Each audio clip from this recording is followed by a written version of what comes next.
Welcome to the Giving Sun podcast. I am Sonny Sinatra, and thank you for being here. Thank you for being at the first debut episode of the podcast. And the first episode, I would like to introduce SHERM. Very thankful to have him being the first interview for the debut episode. And I think it's incredibly special to have you here because it makes sense to have you here to be the first one. I think that you, and it sounds kind of weird because we already did this before, but again, you are just somebody who I think really means something in this DFW community, like the independent space, and what you've built with Hilo, what you've just built as SHERM, and the way you carry yourself as a person, I think is what really permeates even more than the artistry, even though the artistry is also incredible. So very thankful for you being here. I appreciate you. Very appreciative of that. So first question I would like to ask is a little curveball because I asked you a different question before. You're in a relationship right now. And I'm curious, just on a romantic level, but also just in general, how does love impact your artistry? That's a great question. that's such a good question. I think, man, it's important to find somebody that understands what you're doing, and is willing to support that. Even if it's trash, you know what I'm saying? Honestly, if it's trash, nah. Was like, but that person would still support by telling you, hey, this ain't it. Right. Find something else or some shit like that. But I can cuss on this, right? Yeah, All right, absolutely. cool. Yeah. I also think it's important to find a relationship that fuels the things that you love to do. You know what I'm saying? Because I can only really speak from my situations. Like, my woman, she like pushes me to be the best person in general, the best person that I can be for myself. First and foremost, for myself, right? And then for the things that I love to do and my passions. So I think it's good to just have somebody that can support you in every nook and cranny of like your life and who you are, you know what I'm saying, and pour into who you are, because once that person is able to pour into who you are and you pour into them as well, then you can be and do whatever you want to be and do. You know what I'm saying? So it's like, it's just about having that support level and that love, you know, that genuine, unconditional love, you feel me? So I think a lot of success stories when it comes to like independent artists, like there is a person behind them, you know, somebody who is doing the things that may not look the shiniest, you know, or even picking them up when they're down, because the independent road is not easy, like at all. At all, bro. In your music, you talk a lot about your family too, and so on a familial level, and I guess even like friendship as well, you can break it down however you want to, but how does that impact your artistry and like how you carry yourself as an artist, like when you reach out to other people or when you're making music? I think the way that it's impacted me, I'll say this, like I was just watching this movie called Fire Inside. I don't know if you've seen it yet. I haven't, but it looks really cool. It's about Clarissa Shields, right? And she's from Flint, Michigan. That's where I'm from. Okay. And she's one of the greatest women boxers, or just boxers in general right now. Right. But it's one part in there that resonated with me because she was on her way of getting out of Flint. You know what I'm saying? And I'm not gonna tell you the whole movie because I know you gotta watch it, but it was one part where they were like coming to her. USA Boxing was coming to her and like basically like, you gotta get out of here. And she was like, I can't leave, because she felt like she needed to take care of her family and be there for them. So I resonated with that heavy, because like the things that I've been through in my life and where I'm from and my family, they don't have it the best. You know what I'm saying? So I look at that, and I could have still been in Flint. I'm blessed that my family was able to move me out of there, because it gave me a new perspective on who I am, what I can do, where I can go. But I think having that perspective allowed me to see where I'm from, and also the people I'm around, my family, and them still being in like a trapped mentality because that's all they know, Flint, but they decided to move to Texas, you know what I'm saying? So it allowed me to be like, oh, I don't want this. I don't want to be down my whole life or in a trapped mentality. So I'm gonna use this hip hop thing, this music thing, to broaden our horizons and give us new perspectives on who we can be. You know what I'm saying? And talk about the things that we've been through so they can hear it in the music, but also see themselves and tell themselves, oh, I need to change, or I can change at least. You know what I'm saying? So, yeah. Has hip-hop always been a part of your life, or did that find you at some point? Pretty much. I feel like since I was like 2-3 years old. Okay. Just being in the car with my pops, with my mom, just being in the back seat, just taking it all in, you know, being very mindful. As a kid, I was a kid that just watched everything. And my dad, he had a homeboy named Swift, RIP to him. He was just big in the city of Flint as a rapper. He had this group called 211. So my dad was always around that. And you know, I don't know if you know who MC Breed is, but he's a huge artist from Flint as well. He worked with Tupac. Wow. But just them being around that, I guess it just rubbed off on me. You know what I'm saying? And I remember my mom and my dad tells this funny story when I was like 2 or 3 years old. They was having a party and Swift was there, and I guess it was like a karaoke party, and Lil Bow Wow came on, and I grabbed a remote and just start rapping Lil Bow Wow. 2 or 3 years old though, rapping Lil Bow Wow and going like this to people's mouths, right, so they can rap it with me. You know what I'm saying? And then my mom was like trying to stop me from doing that, but my dad's homeboy Swift was like, "Nah, let him do it." Yeah. And then he was like the first person to tell me, not that I knew, but what my mom says, it's like he was the first person to be like, he's special. You know what I'm saying? And then I'm here now. You know what I'm saying? So it's like he was really a prophet of who I could be. So it's crazy to be doing crowd work at that, bruh, at that age. Yeah, to have that mindset of like, I want to get the crowd involved with my performance, bro. Like, there are adults that perform that can't do that. Still can't do that now. Yeah. Like, a lot of these guys are shitty, I ain't gonna lie. Like, I mean, yeah, that's... But, hey, I mean, I don't know, bro. That's what I'm saying. It was just in me. Yeah. It's God. Like, that's all I can say is God. So, I'm blessed. Speaking on God, your relationship with God, has that always been strong? Has it always been I guess like a center for you? Or? I was gonna say, because it has not always been strong. You feel me? It's like, but it has been a center. Okay. I try to keep it my base. I mean, growing up, you know, my grandparents, my aunt, even my mom and my dad, I remember my dad when I was in middle school used to make me read the Bible for 20 minutes every day. I used to hate that, bro. But like, it shaped who I am. You know what I'm saying? And you know, it's a challenge. I think that is something that's always up and down. You know, we try to keep it, you know, in the middle and try to really be who we need to be for God, in God's name. You know what I'm saying? So I think it's something that's always been a center for sure. For sure. When it comes to how you go about making music, you are somebody who, before we even started recording, I was saying one of the newest singles you put out, Hip Hop is Alive, the production on it is great, and you produced that. Yeah.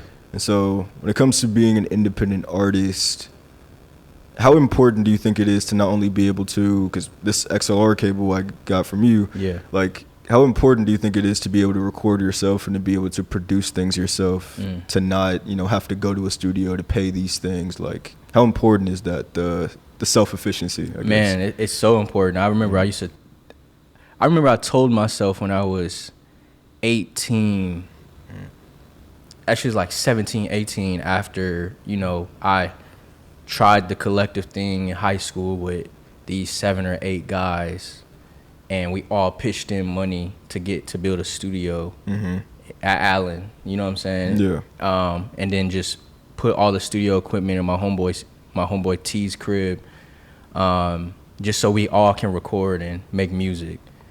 And then that started to just fall. And then we moved that equipment to my other homeboy's crib and started doing the same thing, and then that fell.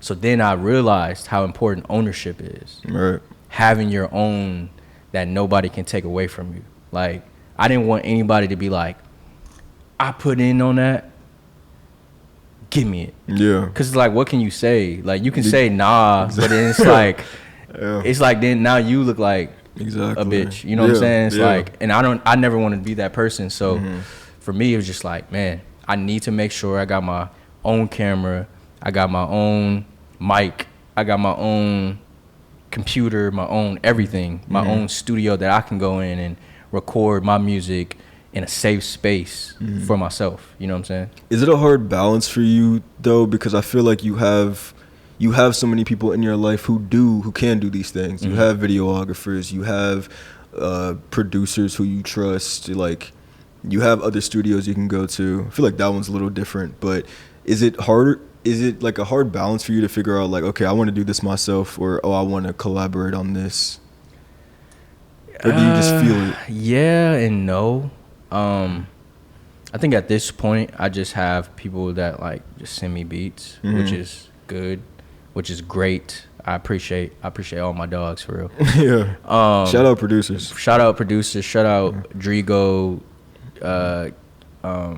Queso, Mizza, Kilo, like all my shit, Jay Vasquez, all them that just be sending me beats. You know what I'm saying? It's a hard balance sometimes, because it's like I go in the studio and I'm like, he sent me beats, and I feel an obligation a lot of the times to hop on somebody's beats. You know what I'm saying? But then I have to also like let myself know, it's like, okay, if I'm not feeling it right now, I'm just not feeling it. Right. And then it's like sometimes I'll be like, all right, I'm done, I'll leave the studio. Or then sometimes I'll just start making my own beats. Like yesterday actually, I just made a beat on a song on one of the beats that I just made, which is like crazy. It's some poppy love song shit. It's crazy. But yeah, it's a hard balance sometimes, for sure. When it comes to like work ethic, because you said like sometimes you feel an obligation to rap on beats that you were sent, like how is that for you? Like, again, being an independent artist, not being exactly where you want to be right now, having a job, you know, needing to pay bills, but you want to put, you know, your best foot forward with your art. Like, how do you navigate that, the work ethic aspect of it all? All I know is I'm not like Mizza. Right, no, yeah. No, I don't know a lot of people like Mizza, bro. Bro, he's different. Very different. Yeah, no, his work ethic is crazy, and it makes me just want to work. I had to say that because it just makes me want to put in as much work as he does. Yeah, he is an inspiration, for real. 100%. But bro, as far as work ethic, it takes a toll. I mean, being an independent artist, like, bro, it's having a job, having a relationship, having family, having other aspirations and things that you want to do. Man, it's like murky water sometimes. It's a lot of splits. It's a lot of splits. Then also having to worry about myself. Yes, which is important, very important. And I think that's the most important thing. You know, worrying about myself. But you know, we're learning. Man, it's just it's difficult. But you know, because of the passion that I have for music in general, and I gotta say music because I love hip hop, but I love music. You know what I'm saying? The passion that I have makes me, if I'm not working, bro, I get sick almost. Like if I'm not making music or mixing or mastering or doing something that's gonna progress who I want to be within this music realm, I get sick. And not even like sick of like throwing up or anything like that, but like mentally, like down on myself. Yeah. And then I make a song and it's like, I'm back. You know what I'm saying? It's like moral alignment in a way. Yeah. And it's I get that. it's like God's like, what are you doing? You know what I'm saying? Like, get on it. And if I'm not getting on it, it's like I'm becoming more of the devil almost. It's weird. I get that though. The internal struggle of like productivity. I think that's something that's very hard, especially like when it's not where you want it to be. Yeah. When it's not, like the main source of income. It's difficult to like navigate how to, I gotta like, I love you, but I gotta focus on this, or Facts. like my job is important, but let me write this verse real quick. Like, Bro. I get that. I really do. Yeah. When it comes to, it's interesting. I didn't know that you had like tried other collectives before and all that. So, first off, what does high-low stand for anybody who doesn't know? What is high-low and what does it stand for? High-low is a collective of artists, so videographers, rappers, engineers, producers, painters, graphic designers, whatever. You know what I'm saying? Whatever your art is. Kung Fu. No, I'm playing. Kung Fu. But high-low stands for hustle, integrity, loyalty, and optimism. Also represents the highs and lows that we go through and trying to balance those as much as we can. So why is it important for you to maintain that? Is it the people? Is it the dream? Like the vision? Like why? Because I know it can't be easy, like to maintain that, to stay connected with all these different people who have their own goals and everything. And would you say you're the leader of that, or you're just a spearhead? Like how would you even describe your role in that? I would describe my role as definitely like the spearhead. Okay. I don't really like to say I'm the leader. I created it. You know what I'm saying? It came, honestly, I'm gonna keep saying this, but it came from God. It was something that I prayed about, and it hit me.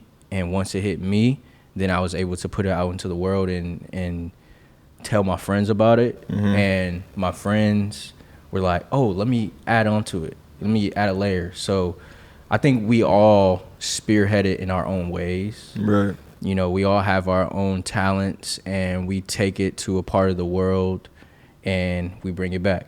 You know what I'm saying? It's something that I haven't even got it right as far as like building a collective. I'm still learning, actively. Before it was a lot of people that I didn't really know that I was cool with in high school, but it happens how it happens, you know what I'm saying? But you learn from that. But right now it's friends, man, and we all just help each other and support each other, and have the same dream in a different way, and know that community is very important, so we try to stick together as much as we can, and I'm blessed that I have friends that are willing to just push this thing with me. Like that's a blessing in itself. Like people that are willing to wear the hats and wear the merch, and like these are my genuine friends. Like the people that I have in this collective are my genuine friends. These are people that I love, not just randos. You know what I'm saying? I'm glad you're emphasizing that too, like friendship and connection in a legitimate way, because I think a lot of people, even myself in ways, but I think many people can relate to trying to create something but it is inorganic. And building something with real people that you care about, that then you can make cool stuff with. And you both believe in this, but you also believe in yourselves. Like there's so many different moving parts when it comes to a collective. And there's so many ways it can fail. So just being on the outside looking in, I've always respected like the way you guys carry yourselves. Like it feels genuine, it feels real. Like the aesthetic is dope. The way that y'all like every time, like having the listening party that I had, going to your listening party for Speak Life, like it's just cool to see y'all interacting. And it'll be cool to see like the days when people do like high-low fan edits and people like, that's gonna be hard. Like that's gonna be really cool because all of y'all do so many different things. Yeah, what's like, crazy is, bro, like you talk about aesthetics and you talk about like just all this, everything you're just talking about. We don't necessarily try to do those things. Yeah, we are just all individuals that's bringing our talents together, right? And it's just like it's creating this thing, you know, that you would think that it's something we planned. Right. Sometimes we plan certain things. We plan to put together a listening party. Mm-hmm. We plan to play the music. We plan. A lot of times we don't even necessarily plan the music or we don't plan the art. We just feel it and do it. Mm-hmm. And it somehow becomes something that we all want to support. You know what I'm saying? I think the most important part of like a collective or like a group of individuals coming together for an idea is like showing up. Yeah. I think that's really the most important part. If you all show up, then the art will naturally do what it does. Yep. But if people are like, oh, I'm going to take a day off, or I don't want to show up for this, but it's important. Like I saw in your story, like you're like doing dinners, and like that's really dope. Like to like the team building, you know? Like, bro, and it's because we're just friends, bro. Yeah. Like we're just friends, and we're just all wanting to have a good time together and build memories, and then the art comes. That's the art. That is the art of it. You feel me?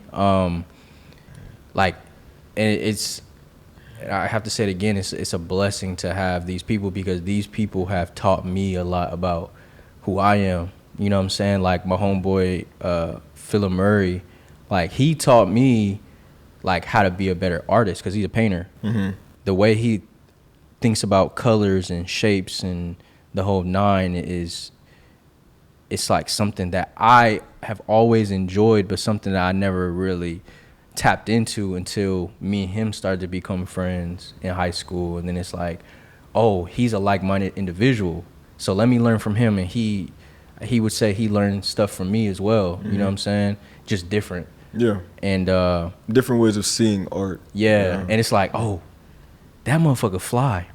I'm fly too. But hold on, he wearing them shoes a little bit better than I would. All right, let me see how I can. Let me see how I can wear my shoes better than he would. You know what I'm saying? So it's like, it's also just like a back and forth competitive nature, but not in the sense of, oh, I'm hating on you. Right. But it's all love for us to all grow. It's like, bro, what are you wearing today? Like, what do you got on? Like, what are you saying? Like, you know what I'm saying? It's like, and then it's like, oh, okay, I'm tripping. You feel me? So it's all just love and shit. Sometimes you got to get on your homeboy's head, your homegirl's head, you know what I'm saying? And, you know, Ashley with the photography and how she captures everything. Yeah, she has a great eye for things, dude. She's like, incredible. Yeah. Something Jordaniel said to me, another member of Hilo, he told me when I hung out with him once that, like, a cool thing that he found from Hilo is that, like, with the people that he was with before, it always got to a point where he was the best out of all of them. And that creates a lot of stagnancy. Facts. And that's exactly what happened with the group I was with before. So yeah. And I feel like for me personally, I think I've never really connected to competitive nature. I've always kind of distanced myself from that because the way I look at art is different. Yeah. But you were kind of talking about it, like the competitive nature that you guys have, at least like the music artists in the collective. Like, how does that how has that pushed you, like, when it comes to like creating with Dono, who is like, I don't even know how to describe the way that he is as an artist. It's It's very Three Stacks like to me. Yeah, well, it's very like Yeah. Love Below. He gets that a lot. Yeah, it's very Love Below to me. Yeah. And then even with Mizza, like with you doing Speak Life with him, like it's like how is that like it's how has that pushed you and made you who you are today as SHERM STX now? Man, like it's just made me honestly a better person being around these people. Cause like you see someone like Dono, and he goes in the studio. Have you ever seen him like actually record? I've never seen him. He doesn't record write once. at all, anything. Wow. So Boomin'. Yeah, I listen to every song. Bro, I had that song. Mizza sent me that song maybe 3 months before Dono jumped on it and did the hook. The song that I had was a totally different song. And I was like, I wasn't feeling it, but then I played the beat and Dono came in. He just went straight up to the mic.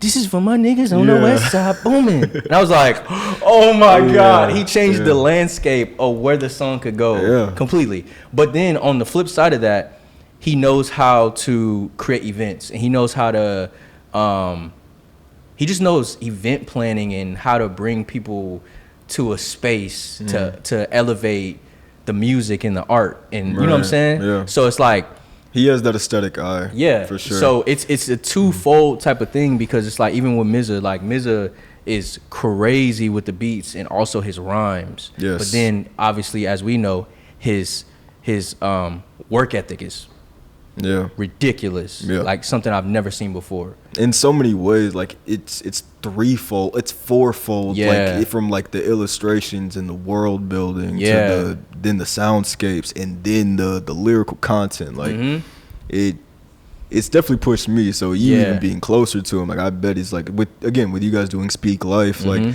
a really, really great project. Like I enjoyed that project so much as just listening to it for the first time. I had listened to some songs before, but like man, like Words of Wisdom is like it's an incredible song. I would argue one of the best songs of 2024. Man, thank you, bro. And it's really cool to, I don't know, like again, like we haven't known each other for that long, but it is cool to see like how much I've seen you grow in your artistry, in your lyrical content, the way you attack topics. Like it's from such a earnest place. Thank you.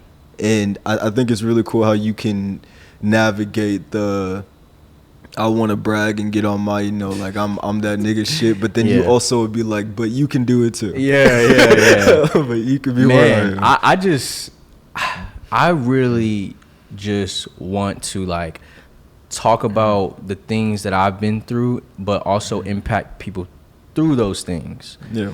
And just like kind of give people the whole like perspective that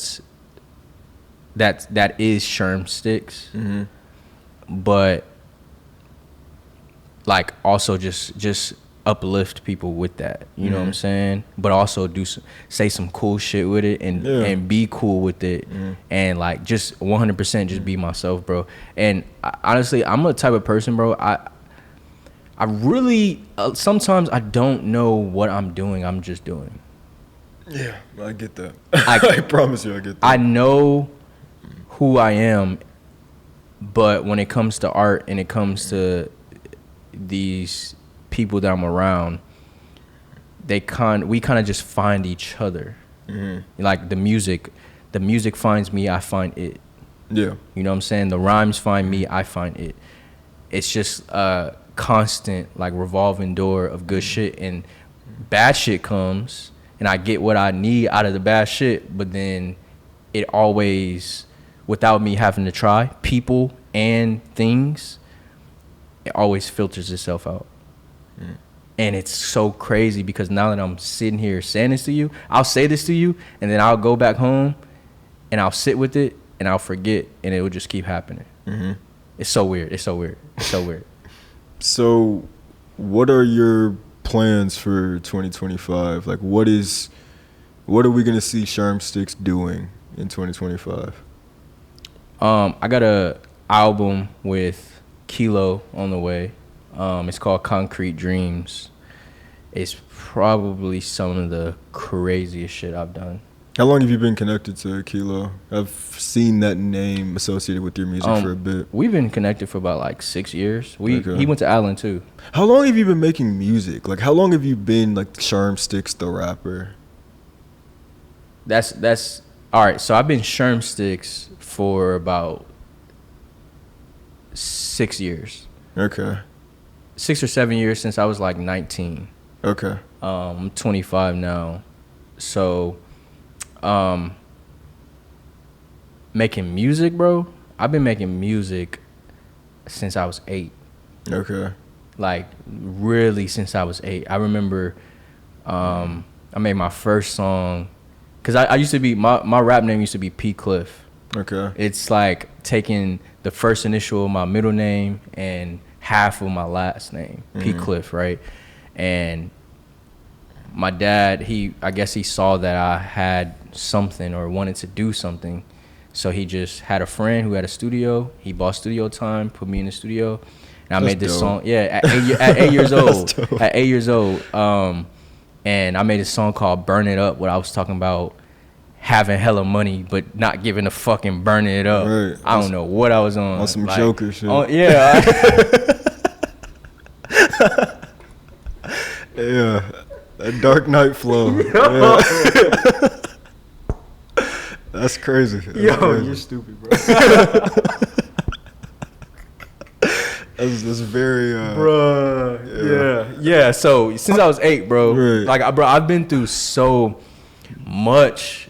Like, it's funny because I've been through so much in this music stuff, bro. Mm-hmm. And I could run down the list from like making a song for Lil Twist, you know what I'm saying, and like opening it up or performing for like a Pimp C AIDS awareness show, you know what I'm saying? Wow. Like, I saw you did you opened up for Jay Electronica, right? Yeah. Insane. From there to opening up for Jay Electronica to opening it up for Currency. Insane. It's been so much that I've been to being on the Source magazine recently. Yes. Which, yeah, congrats to that. Thank you, bro. Incredible. Man, it's like that's that moment right there is the reason why I released Hip Hop Is Still Alive. Mm-hmm. Because I felt like being on the Source, obviously the Source is one of the most prominent hip hop blogs / magazines, whatever you want to call it. But that's one of the moments where I had to sit back and be like, damn, like I really did this. Like, yes. People, Biggie's been on this, Jay-Z's been on this, Nas, whoever, Kendrick, Cole, they've all been on this magazine / blog, and now my name is there. Even if it's in like fine print. Yeah, who cares? It don't care. It don't matter. You did that. Exactly. You know? So it's like, then I was like, okay, now in honor of hip hop, to show my respect, here's this song to put into the universe. You know what I'm saying? And obviously giving back. Yeah. And that song feels like something's happening. It feels like a journey. You can see, even without me, Jay, and Mizza rapping our verses, once you listen to the beat, you can see a story. You can see something. Absolutely. You can feel it. You know what I'm saying? You think you're watching a movie when you hear that beat. Yeah. You know what I'm saying? So yeah, the man. beat is my favorite part of the song. That's why I when I heard it, I was like, damn, he produced this. Yeah. Like, bro, it's just cool to see you like evolving and growing as an artist over time and being I remember you told me one time that like the way that I write things inspired you to be a little bit more vulnerable. And to hear you say that to me, and then to like consume your art as a consumer and be like, damn, like I can see that. I can see that you are really talking about your life in such a real way that like anybody could connect to in any walk of life, you know? So thank you, bro. I really appreciate that. And yes, and on that topic, while we talking about you, I mean, I know you, I feel like you the type that don't really like people to talk about you or even to talk about yourself. But when I was talking about Mizza and you know, Dono, I wanted to say that, like, you are also one of those people, even though you're not in the high-low collective, you still are. I look at it like there's people that aren't in it, but are, like, brothers of it. Yeah, you know what I'm saying? I feel high-low adjacent. Yeah. Sure. I definitely do. You are, though. Like, Yeah. But I also, you're one of the people that have come into our space and influenced us. You know what I'm saying? So That's dope. the way that you put everything, your heart, your soul out on a record is super inspiring to me. Like, because it's so vulnerable, and it makes me think about the times when I was vulnerable. I'm like, I need to get back to that. You know what I'm saying? It's like, it's one of those things that you hear a song by you that you made, and I'm like, fuck. Like, I wish I would have said that. You know what I'm saying? Like, for real. So I just got to give you your props, and for what you're doing right now for yourself is beautiful. The reviews, the podcast, this is monumental. You know what I'm saying? I appreciate it, man. And my plan is to interview everybody in high-low, honestly. Like, it's not just interviewing rappers. Like, I want to interview artists in many different facets of life, and really just speak on, like, this process, because I think it's something that maybe we all don't do it the same way, but we share the journey of doing it, and not everybody does that, and that's not a bad thing. It's not a bad thing to be, like, to me, it's very important the balance between being a creator and being a consumer, and the balance that like, both are incredibly important, and I think a lot of times one is more romanticized than the other. But what I'm trying to do with this podcast is just create a space where people who love SHERM Sticks, just the artist, can see the person. You know, can see, like, oh, like, I can relate to this, I can relate to that, and now I have more context to a song that I love, or a duo that I love. Like, now people who might listen to Dono will be like, damn, I didn't know he didn't write anything, and now that's really dope to listen to music. Or now seeing Mizza put out as much as he does, but, like, understanding that inspires other artists, like, so significantly. You know, like, that's the purpose of all this stuff. And you know, and alongside that, you know, the people that you interview that are connected, usually, like, for instance, like, Mizza is a part of my story, right? Yeah.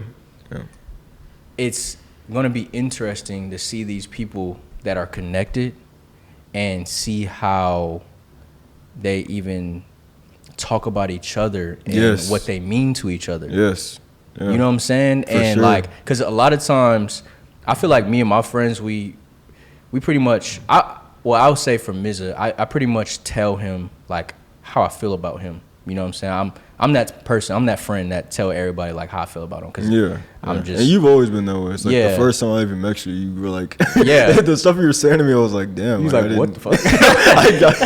No, for real. I was like, wow, I didn't expect any of that. So, but a lot of people aren't like that. That's what I'm getting at. So it's like, it's appreciated. It's so people don't necessarily tell other people how they feel about them.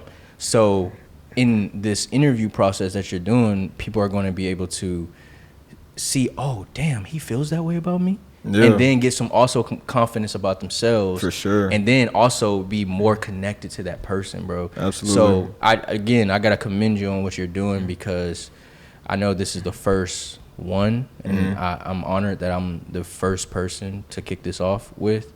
But you're going to bring community together, and it's not anybody else's community. This is your community that you're building. And fuck it, don't even think about it, just do it. That's the goal.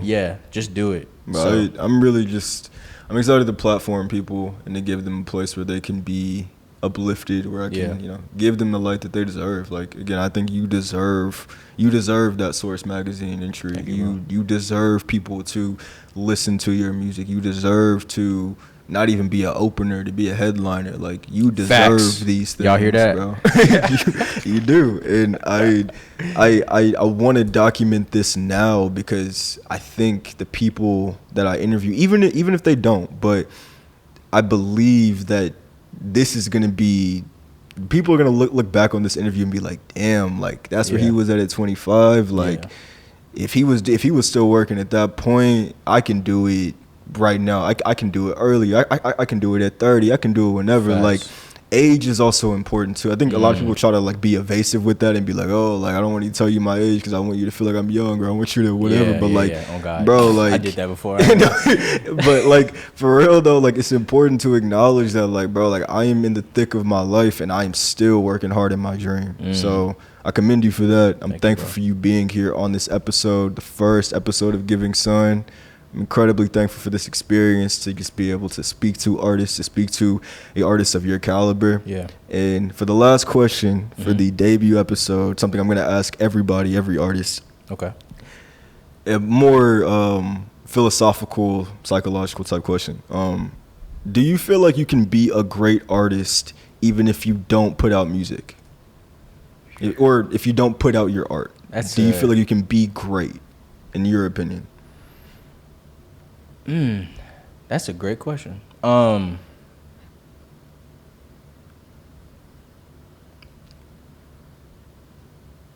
Yes and no. Okay. I'm a multi-dimensional person, so I got to make sure I say both because that's how I feel. Right. Yes, because, for instance, for me, let me speak for myself. I know I'm great, you know, regardless if I don't even make music, I know I'm great. But will the world know I'm great? No. So if I want the world to know I'm great, then no. And I do want the world to know I'm great. So I guess no. Yeah. But but I am great. But to the world, I won't be great if I don't put my heart, like, if I don't put my heart on the line, you know what I'm saying, and put my story. You know, I forgot who said it exactly, or Drake or Kendrick.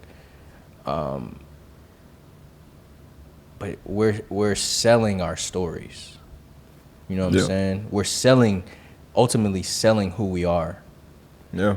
To the masses. You know what I'm saying? Yeah. Like, accept me, enjoy me. Exactly. Yeah, right. Yeah. But then, you know what I'm saying, you get a part of that where it's like people decide to sell their stories, but then also sell their soul. Yes. That's something I won't be doing, but I will sell my stories because I've been through so much shit, and motherfuckers gonna hear this. They gonna hear this passion. They gonna hear this pain.